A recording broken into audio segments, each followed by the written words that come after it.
This is the X-Zone Broadcast Network, broadcasting worldwide on broadcast affiliates and satellite program providers, including CNN Broadcast Network, Sirius Satellite Network, Star Media, Good News Radio Network, Angel Broadcast Network, Wiki Broadcast Network, and WPBN TV. For more information on the X-Zone Broadcast Network, visit us at www.xzbn.net.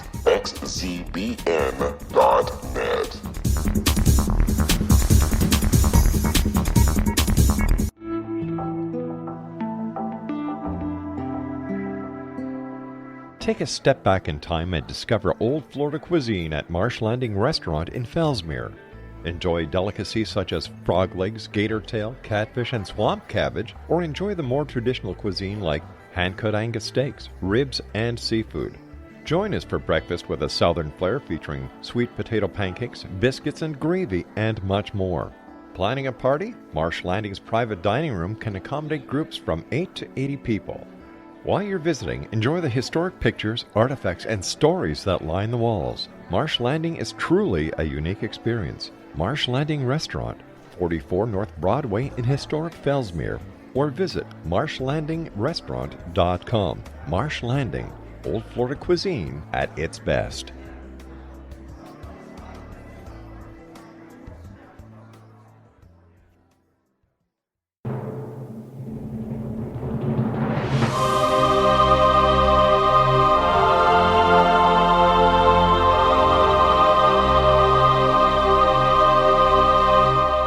The Science of Magic with Gwilda Wiyaka is largely an opinion talk show. All opinions, comments, or statements of fact expressed by Gwilda Wiyaka's guests are strictly their own and are not to be construed as those of the Science of Magic or endorsed in any manner by Gwilda Wiyaka, REL-MAR McConnell Media Company, its affiliated networks, stations, or employees.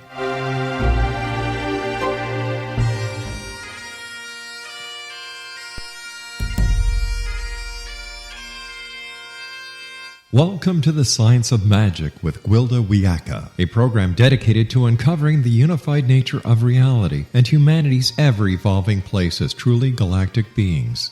For more information on the Science of Magic with Gwilda Wiyaka, visit us online at www.thescienceofmagic.net.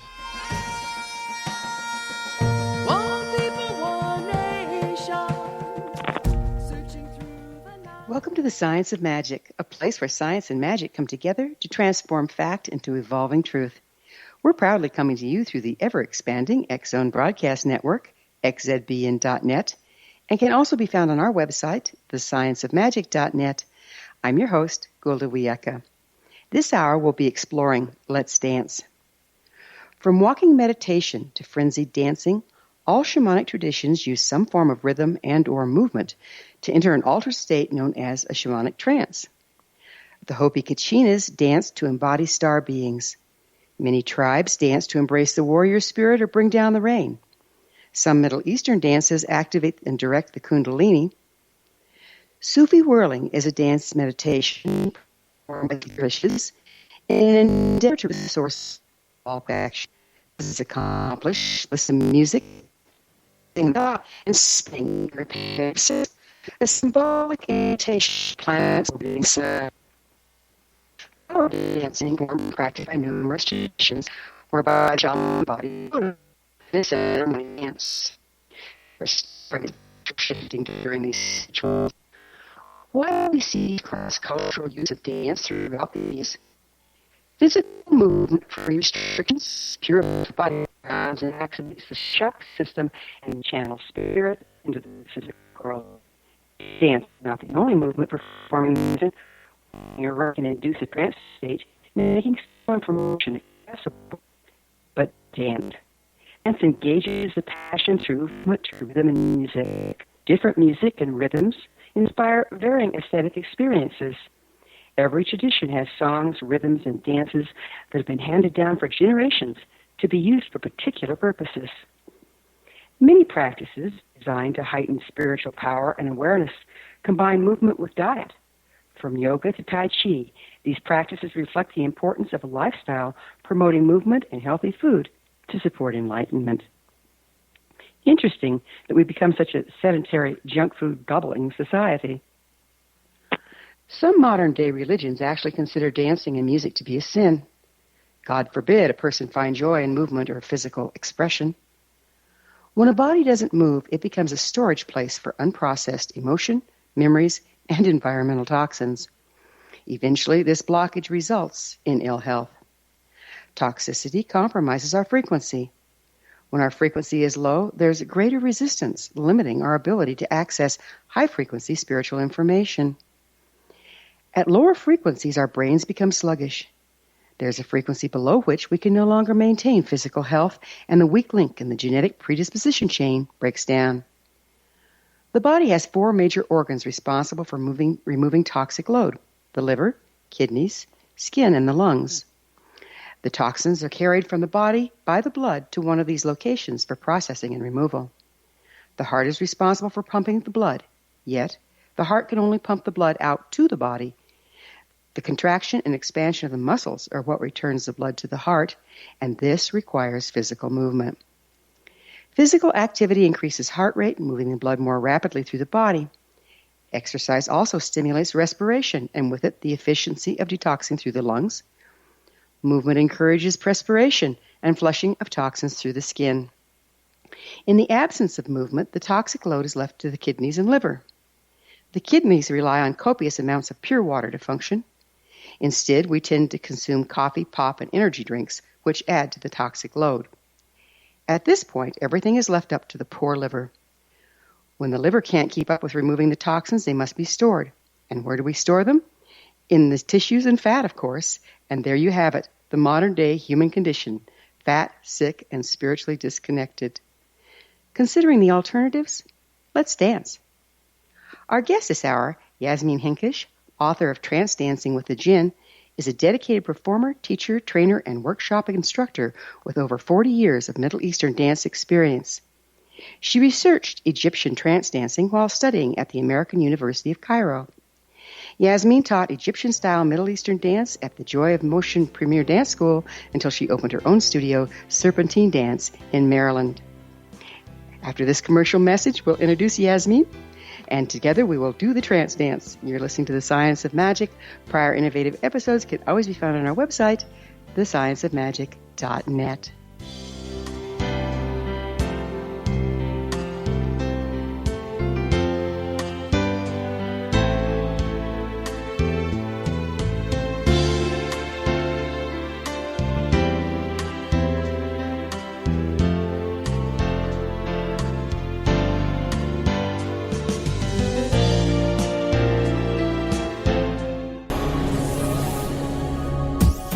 This is the X-Zone Broadcast Network, broadcasting worldwide on broadcast affiliates and satellite program providers, including CNN Broadcast Network, Sirius Satellite Network, Star Media, Good News Radio Network, Angel Broadcast Network, Wiki Broadcast Network, and WPBN TV. For more information on the X-Zone Broadcast Network, visit us at www.xzbn.net.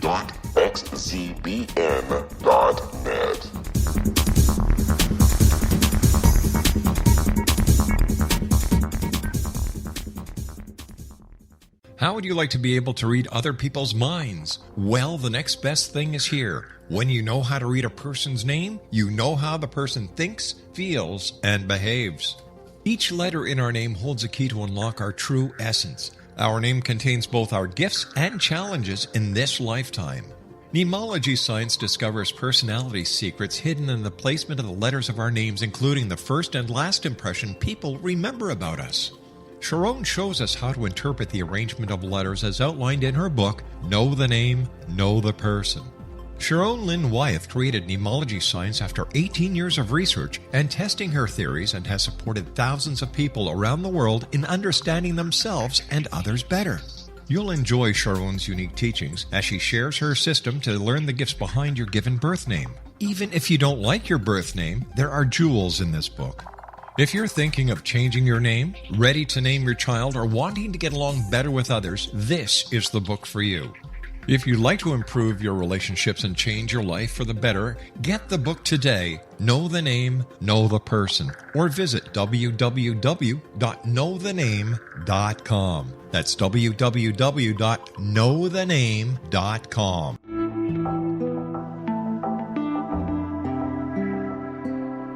Take a step back in time and discover old Florida cuisine at Marsh Landing Restaurant in Fellsmere, Florida. Enjoy delicacies such as frog legs, gator tail, catfish, and swamp cabbage, or enjoy the more traditional cuisine such as hand-cut Angus steaks, ribs, and seafood. Join us for breakfast with a southern flair featuring sweet potato pancakes, biscuits and gravy, and much more. Planning a party? Marsh Landing's private dining rooms can accommodate groups from 8 to 80 people. While you visit, enjoy the historic pictures, artifacts, and stories that line the walls. Marsh Landing is truly a unique experience. Marsh Landing Restaurant, 44 North Broadway in historic downtown Fellsmere, or visit marshlandingrestaurant.com. Marsh Landing, old Florida cuisine at its best.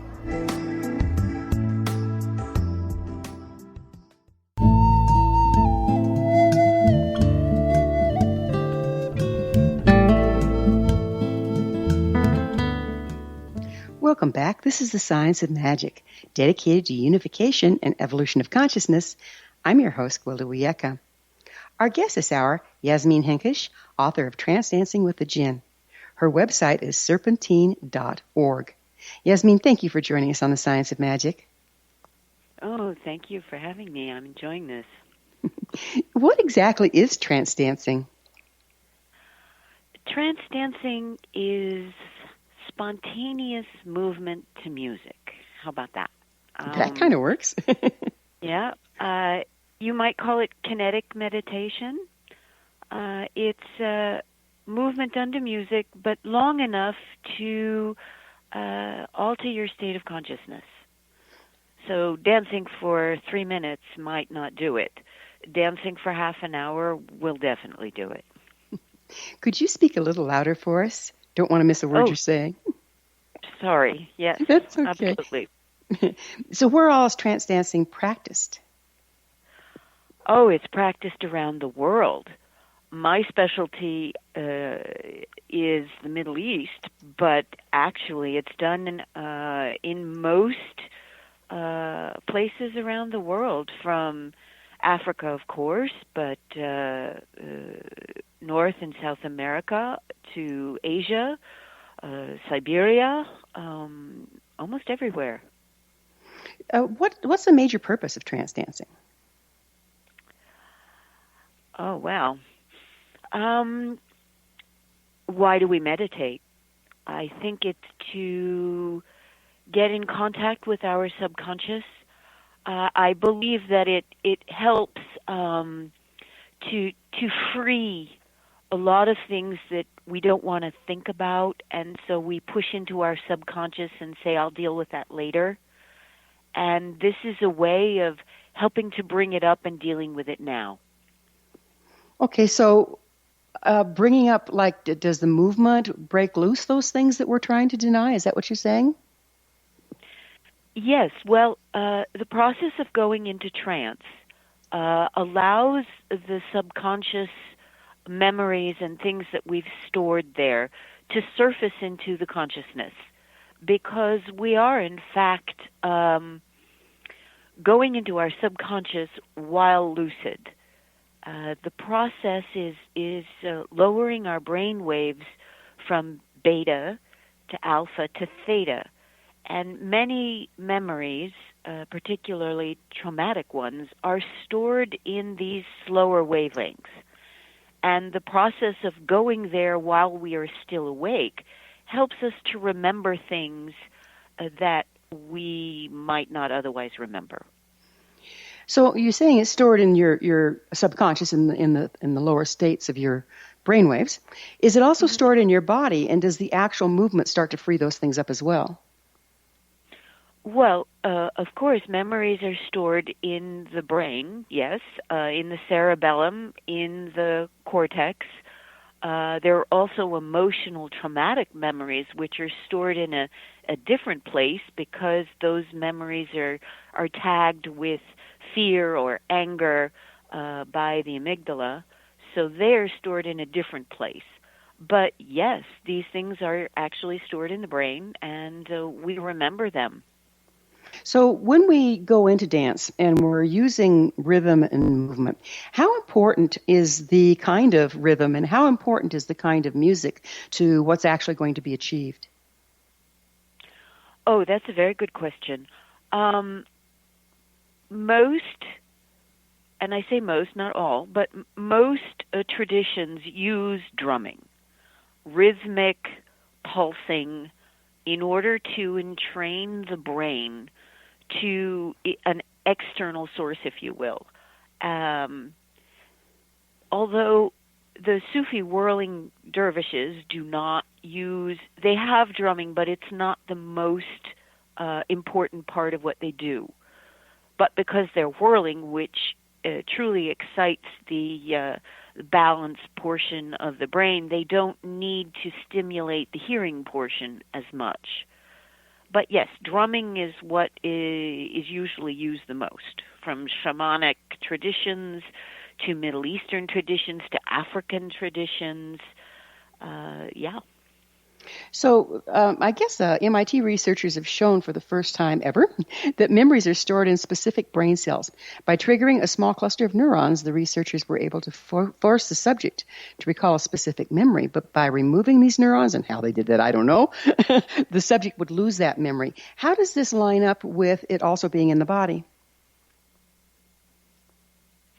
Well, if the body isn't taking in the right nutrients and flushing out the toxins, as you mentioned in the beginning of your of the broadcast, all of those cells aren't healthy, and so they can't remember, or they can't function properly, if you will.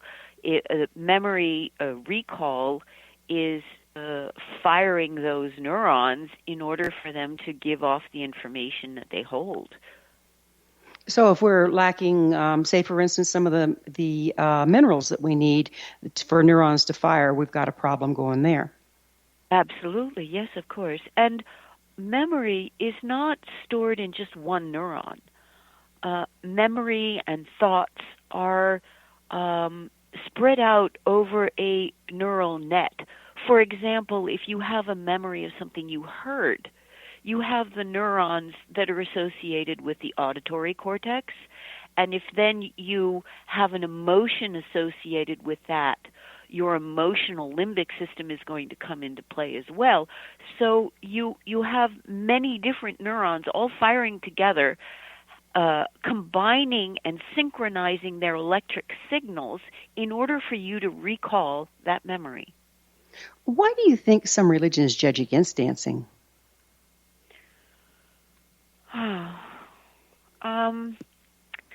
Probably because dancing releases, no, let me put it differently. Dancing blocks, when you're improvising, the prefrontal cortex associated with learned behavior, proper behavior, is shut down to a certain extent. So in order to improvise, you stop being inhibited.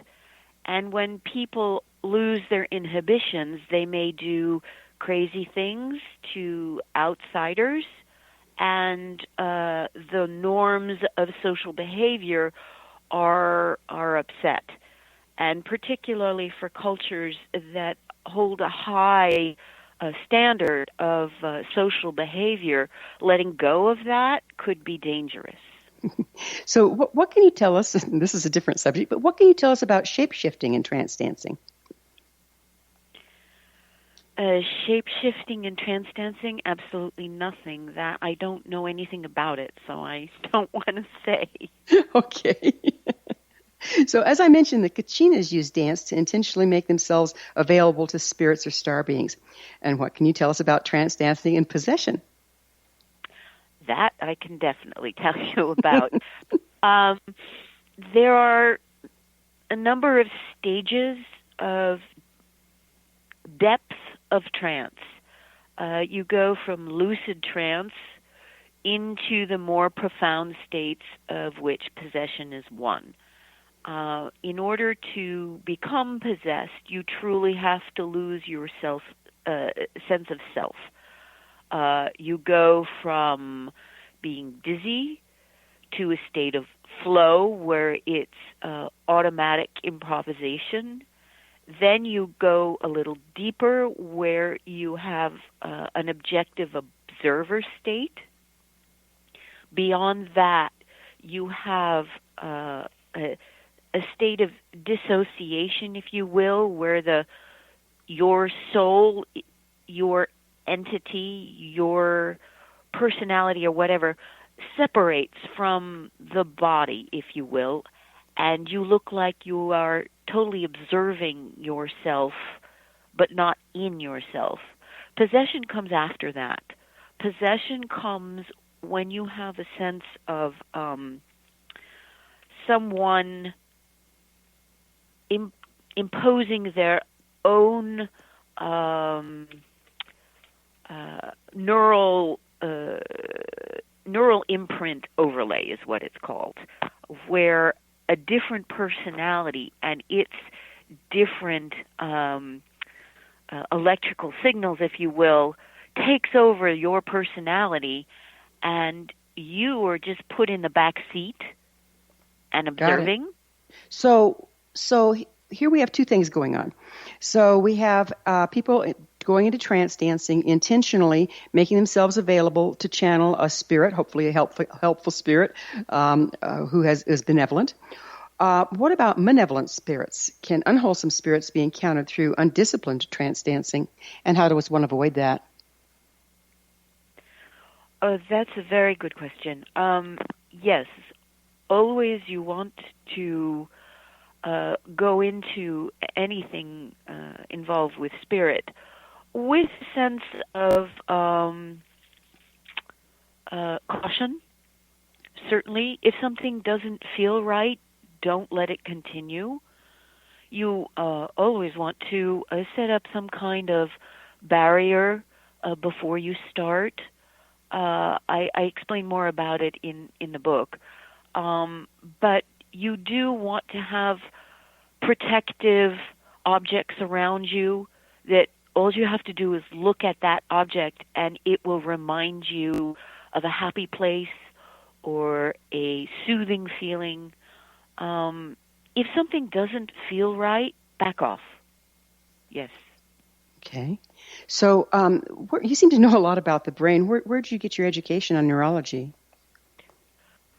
Well, I did a great deal of research. When I was going to college, I wanted to be pre-med, but then I realized that I had to be in the lab and kill animals, and that was just not for me. But I truly enjoyed learning about the brain, and in order to do a proper job for the book, I immersed myself in it. Wow, what kind of research did you do? It took a long time. I had to do psychology research and obviously the brain and current anthropology of mainly African traditions and Middle Eastern traditions, but also because of how the religious belief systems traveled in the slave galleys to North and South America, I also did a great deal of study of history. We're going to have to pick up with this on the other side of a break. I'm sorry. Jasmine and I will return to our discussion on the flip side. We're coming to you through the X-Zone Broadcast Network. Don't miss the other fine shows and hosts on xzbn.net. You're listening to The Science of Magic, thescienceofmagic.net. I'm Gwilda Wiyaka. There's more fun to come, so don't you dare go away.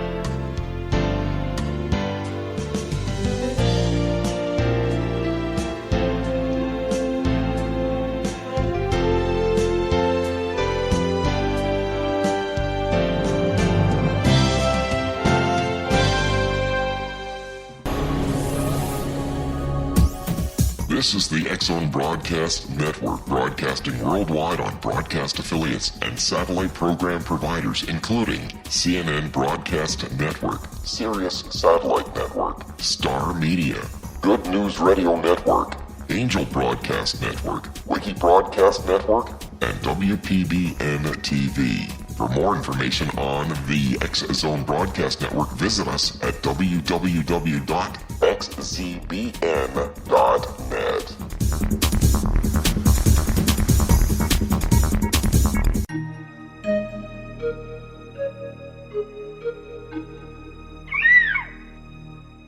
While science pursues fact, magic accesses the quantum level, bridging random facts to form truth. As long as science and magic remain separate and polarized, the truth cannot be known. I'm Gwilda Wiyaka. Join me on the Science of Magic radio program, dedicated to unification and evolution of consciousness. During each episode, I'll be speaking with experienced and respected scientists and mystics. From astrologers to astronomers, from medical doctors to shaman, the scientific method to dowsing and intuition, we'll weave together information from seemingly divergent practices to promote unity and enlightenment. Join me, Gwilda Wiyaka, and the Science of Magic right here on the Mutual Broadcast Network. For more information, visit www.thescienceofmagic.net. Gibbs A. Williams, Ph.D., is a practicing psychoanalyst, supervisor, researcher, and author in New York City. Much of his life has been dedicated to understanding nature and the uses of meaningful coincidences or synchronicities. His radical and original non-Jungian, non-mystical, non-magical theory of synchronicities illuminates much of the fog surrounding this challenging and perplexing topic. His ideas and manners are fresh, presented in a style that is both entertaining and highly informative. He is also an expert on crisis intervention, specially focused on violence reduction for the police and citizens, mastering anxiety, frustration, and stress without the use of medication, and effectively preventing and treating heroin addiction. Dr. Williams can be contacted at his email address at gwwilliamsny11@aol.com or visit his website at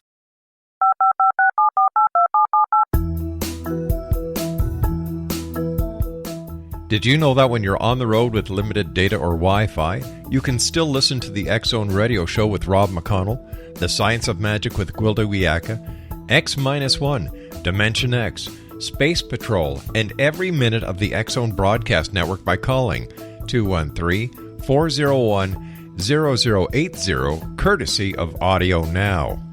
No smartphone, app, or internet needed. It saves your data plan, and it's free if you have unlimited minutes. Call 213-401-0080 to listen on any phone, anytime, anywhere. Remember 213-401-0080 for the best of the paranormal, parapsychology, and sci-fi radio programming anywhere, 24/7, 365.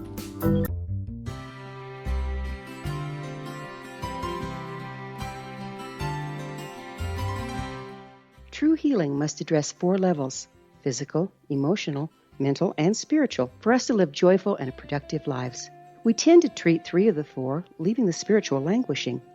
If you're tired of the same dysfunctional patterns cropping up in your life, Soul Balancing is for you. Trixie Phelps, owner and founder of Soul Balancing, is a naturally gifted energy healer trained in numerous esoteric forms, including shamanism. Trixie has created a powerful modality that safely and effectively clears your energetic field. A soul balancing session can remove interference, heal trauma, and restore your hope. Contact Trixie for a life-changing long-distance session today, www.soulbalancing.world.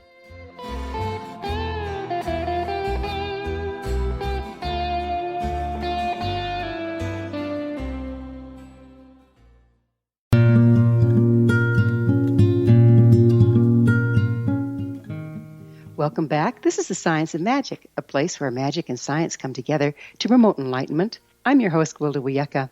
Our guest this hour, Yasmin Henkesh, author of Trance Dancing with the Jinn.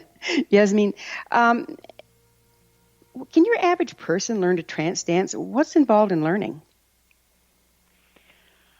The ability to let go. Normally, everyone can do it, although there are certain contraindications health-wise. If you have epilepsy or lung problems or heart problems, if you're not used to exercise, you should perhaps check with your doctor before you start doing half an hour to 45 minutes of strenuous activity. But other than that, anybody can do it. So once you start dancing, I've kind of experienced this myself. So you start dancing, so you intentionally start to move your body, right? But then there comes a time when it's like the body's moving you. Can you tell us about that? That's a state called flow, where your autonomic nervous system seems to take over, and it's like somebody who is a professional, far more experienced than you are, seems to take over your body, and you do all kinds of wonderful things that you never knew you could do. Yes, that is the essence of trance dancing. What's the advantage of it? What happens there? What's the advantage of doing it that way? Pure improvisation. By not focusing and thinking too hard about what you want to do, it frees your mind up. This is where that prefrontal cortex starts to shut down, that tells you shouldn't be doing this or that because of your learned inhibitions. That's when it gets shut down, and all of a sudden you know that you can do anything. And it's this process of shutting down that part of the brain that allows new ideas to pop into your mind, things that you would normally say, oh, that couldn't be right. All of a sudden it can be right. And you start thinking of new possible ways to do things and creative solutions to old problems. You know, we spoke earlier about how sometimes, in fact very often, trance dancing can access and activate old memories and traumas. Can this be overwhelming, and what advice do you have for your students when this happens? Everything can be put on hold. What I mean by that is, if you stop dancing, the sensations will go away. If memories start to surface that are perhaps traumatic, things that you may have repressed, your brain, once you stop dancing and come out of this trance state, your brain comes back up to beta from the theta stage. Your brain will process this in its own time. And if it doesn't, and if you find that you have latent anxiety, well, then perhaps it's a good idea to go see a professional, because you certainly don't want to have those kind of things influencing the rest of your life. Whether you have trance danced or not, those issues would still be there, but you just wouldn't be aware of them. So once they start to get triggered, and if there's, if the person's having difficulty moving them, do you have a referral base that you send people to? No, I don't. I would say that go see psychiatric help, or start talking to friends and neighbors or family that might have known you when you were younger. The whole process of talking about something often helps to alleviate and to bring forward into clarity. It transfers, the process of talking about something transfers memories that were repressed from this emotional amygdala memory base into your historic narrative history in the cortex. Oh, so it's like you're shifting. It's like a decompartmentalization, and then it goes into long-term memory without the charge. Exactly. That's exactly what it is. Yes. Interesting. So what can you tell us about the Kundalini in trance dancing? I really can't tell you anything about that. In my experience, in my research, I never came across it. Okay. Did you come across any place where dancing affects or can help clear the chakras? Certainly, anything that helps you uncover repressed memories or anything that you have pushed out of your mind certainly would help clean the chakras. Do you see the modern day use of trance dancing aiding in spiritual evolution? And if so, how? Oh, I do. Simply because it allows you to talk to the spirit world. And the spirit world, it has far more information that they are trying to impart to us, but the lines of communication are very difficult, and this is one way that enables the human brain to connect with the ethereal world and to receive some of their knowledge.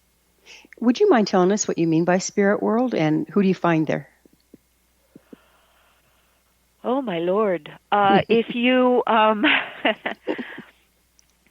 in the Middle Eastern tradition, which is really what I'm focusing on, the Quran, for example, states that there are 4 different types of spirit entities. You have the souls of the dead, the souls of humans, which are the breath of God, if you will.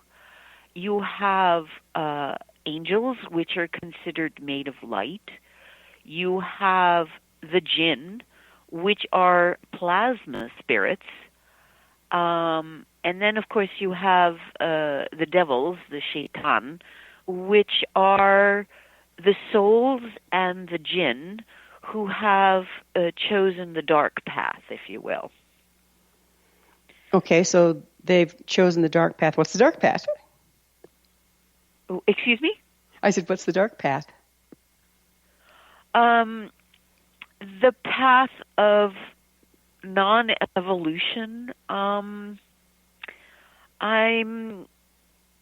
not wise enough to know much about the dark path because I don't travel it. I would just say you can feel it when it comes, and I have always shied away from it. Okay. Sorry.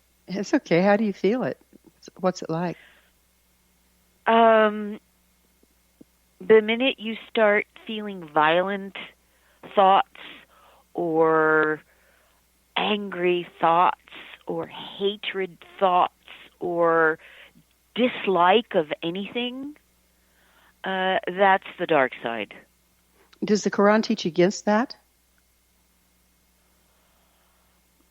The Quran is a very complicated book. I have not studied all of it. I have studied very carefully the parts where they talk about the jinn. I know that there is much good and much light in the Quran. When they talk about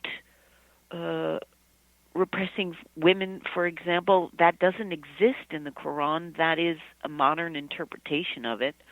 I'm not going to go there. I am not going to say that. That's okay. I just wondered if you knew. So you studied in Cairo in dance. What particular form did you learn there? What particular dance forms did you learn when you were studying in Cairo? Oh, Middle Eastern. That was really all that ever interested me, was belly dancing, but also the folkloric dances and the Sufi whirling and the zikr. These are all, and the zar, of course, they are not belly dancing. And they are not even considered folkloric dances. They are religious dances, if you will. I'm studied all of them because I found everything, all of it fascinating. So the Sufi dances, weren't they originally male dancers, but they wore skirts and that fanned out real pretty? The Sufi costume was in fact the clothes that men wore in the 1200s when Rumi, Jalal Rumi, I won't say invented it, but certainly codified his form of ecstatic dance. So it's simply the clothes that they wore at the time. Got it. It's certainly beautiful to watch, isn't it? Oh, yes, absolutely. Yeah. When did women start doing it? I would say in Turkey, within the past 10, 20 years. It's public display of dancing for women in the Middle East is not looked upon favorably. And any public display of women, for example, women do not participate in public zikrs either. It's a male domain. But they do participate, but in private. Right, so they dance, but they dance in private or around their family, but certainly not out in public, correct? Exactly, yes. Yeah. Well, they're very protective, I'm sure, of their women, as I recall. They wouldn't want them out there dancing in public, right? No, absolutely not. And certainly when you're trance dancing and you go deep into trance, I mean, your eyes roll up into your head, you can foam at the mouth, you do all kinds of crazy things, and nobody wants their wives out there being looked at like that. Twitching and drooling and all that fun stuff. Well, right. I mean, I don't want to be out there looking like that either. Well, it sounds like a very personal and intimate time, so I can certainly understand. We're going to have to take another quick break. Yasmin and I will be back shortly, so don't you guys leave us now. This is The Science of Magic, thescienceofmagic.net, the place where altruistic professionals of science and the esoteric create common ground for the betterment of our world. We're brought to you daily by the leader in paranormal, spirituality, and alternative health programming, the X-Zone Broadcast Network, xzbn.net.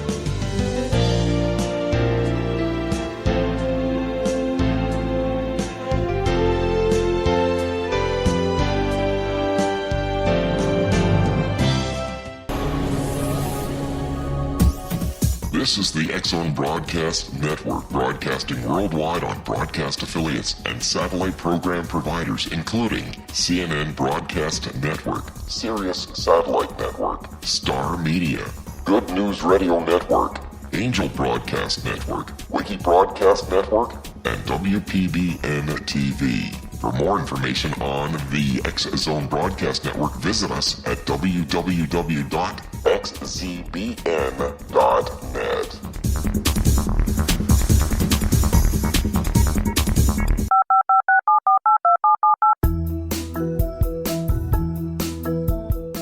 Did you know that when you're on the road with limited data or Wi-Fi, you can still listen to the X-Zone Radio Show with Rob McConnell, The Science of Magic with Gwilda Wiyaka, X-1, Dimension X, Space Patrol, and every minute of the X-Zone Broadcast Network by calling 213-401-0080, courtesy of Audio Now. No smartphone, app, or internet needed. It saves your data plan, and it's free if you have unlimited minutes. Call 213-401-0080 to listen on any phone, anytime, anywhere. Remember 213-401-0080 for the best of the paranormal, parapsychology, and sci-fi radio programming anywhere, 24/7, 365.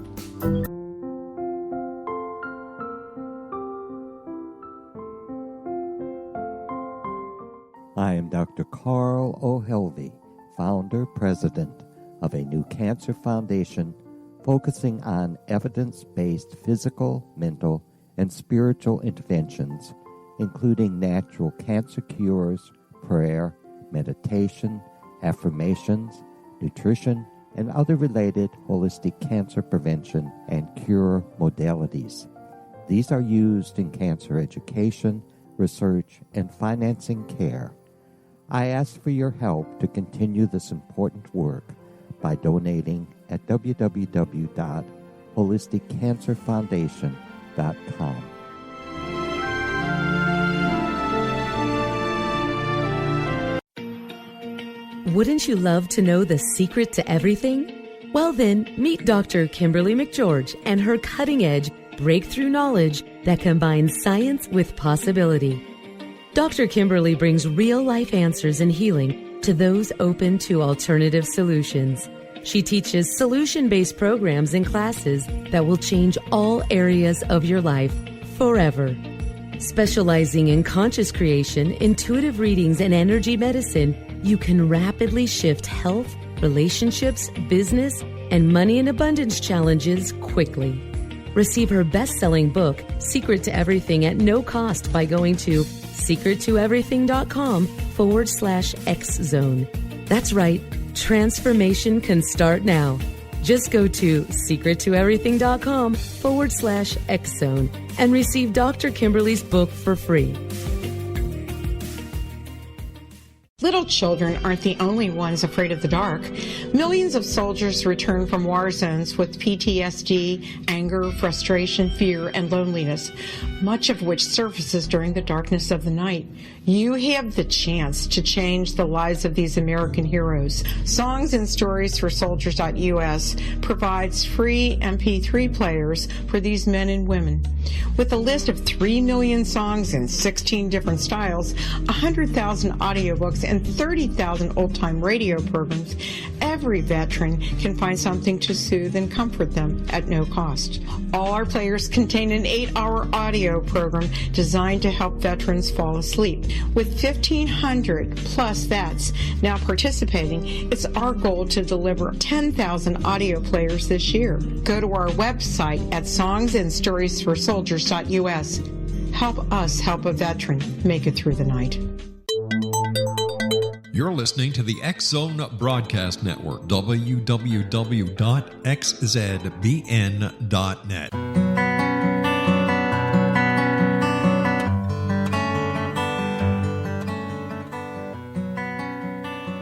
Welcome back, folks. This is The Science of Magic, bringing together gifted people of service to the world.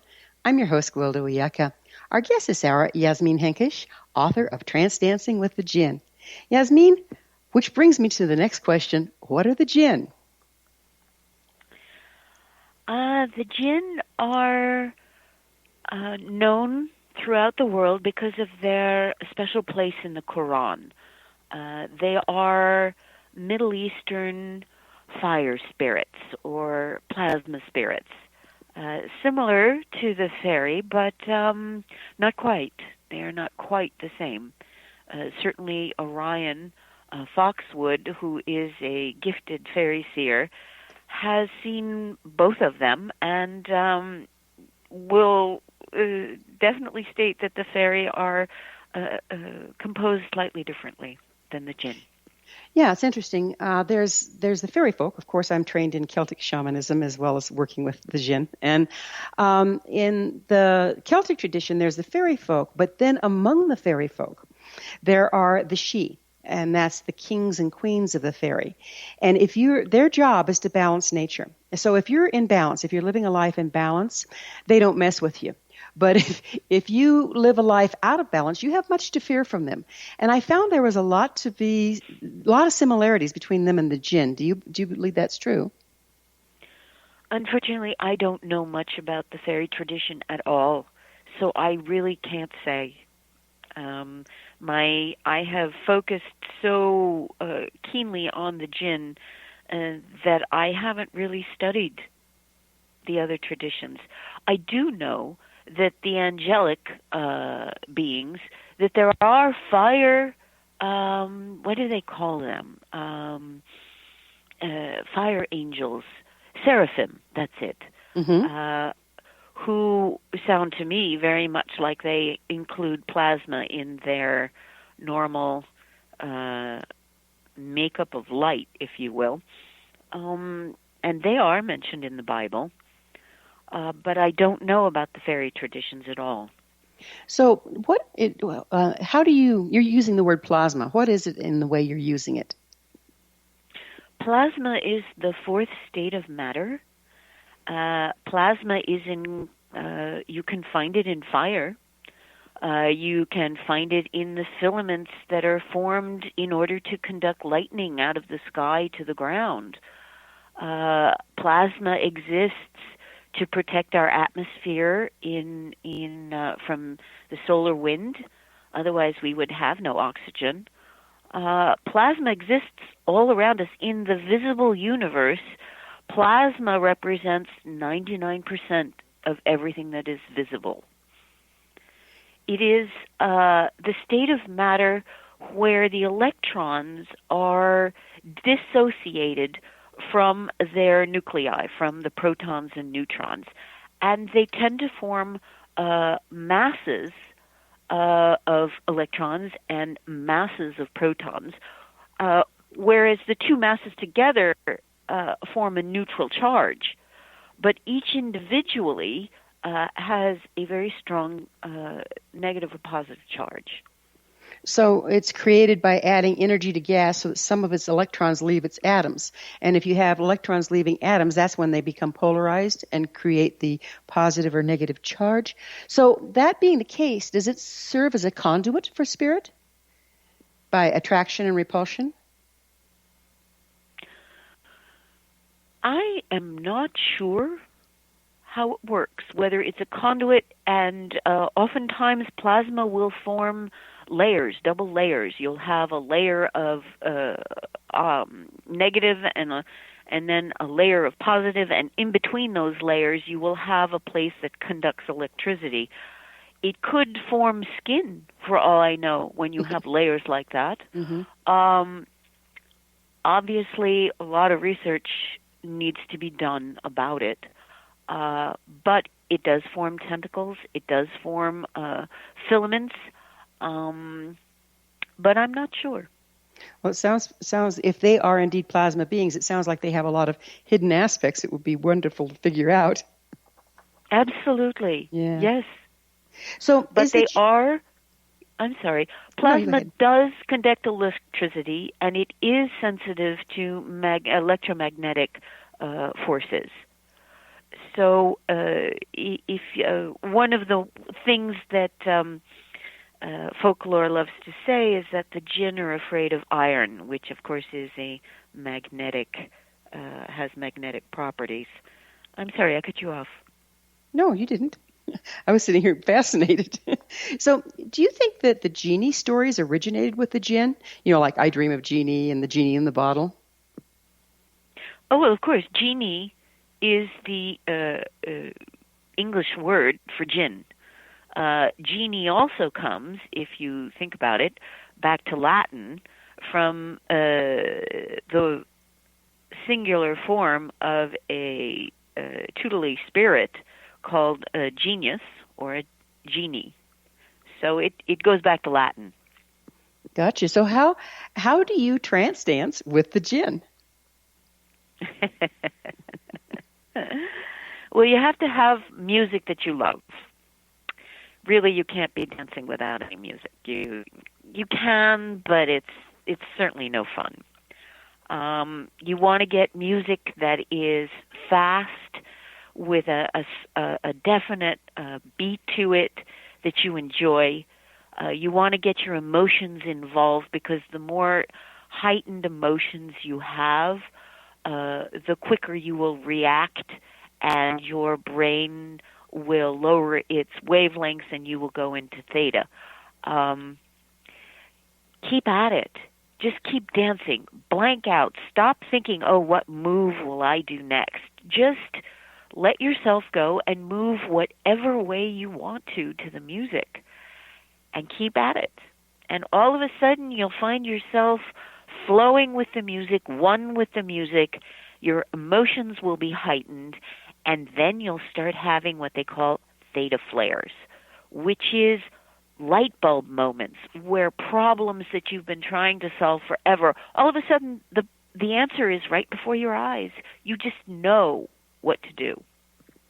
Our guest this hour is Yasmin Henkesh, author of Trance Dancing with a Jinn. Her website is serpentine.org. Yasmin, when you go into trance dancing, is it wise to go in with an intent or a question? Does it help focus? Oh, absolutely. Yes, it does. The brain, the spirits, they love a challenge. They love something to work on. And so if you give it a goal, if you will, then it makes it that much more fun. So yes. Do you trance dance on behalf of others at times, like using it as a divinational tool? I can, but I find that it's better for someone to do it themselves, because I often don't know all of the ins and outs of a situation. I can be fairly intuitive, but it's better that they do it themselves. Do you think that trance dancing helps develop a person's intuition? Oh, absolutely. Absolutely. It opens the conduits to theta.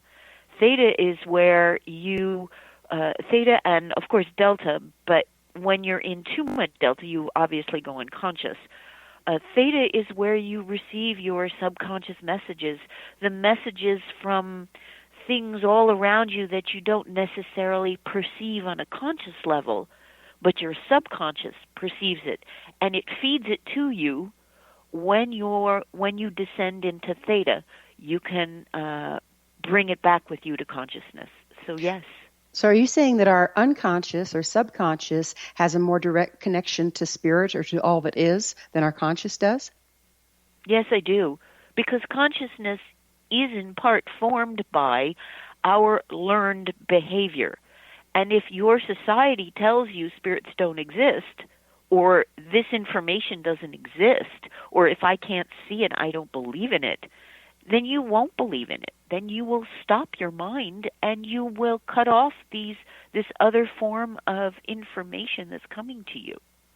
Do you think that trance dancing can smooth the boundaries between the different levels, the different states, whether it's beta or alpha or theta, so that we can come and go more easily?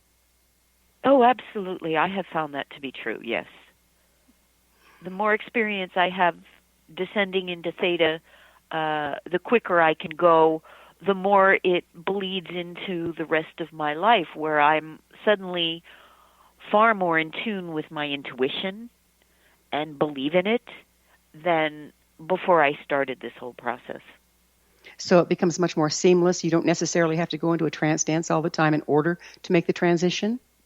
Exactly, yes. So it's a form of training, isn't it? It is. Yes, it is. It truly is. And what a fun form. Well, it's just been wonderful having you on the program and learning about the Jinn and trance dancing. And your book is very, very well researched. I want to tell you that. So it's a lovely book, and thank you for bringing it to the world. Well, thank you. I enjoy talking about it. Well, it shows, and thanks for being on. Our guest this hour has been Yasmin Henkesh. She's the author of Trance Dancing with the Jinn. And trust me, if you're going to trance dance, you better do it with the Jinn. Her website is serpentine.org. That's serpentine.org. This has been The Science of Magic. Remember, you can always listen to past thought-provoking episodes on our website, thescienceofmagic.net. Don't forget to join us on the next episode of The Science of Magic. Until next time, dear ones, may you be blessed with knowledge and comforted with love as you engage in the dance of life.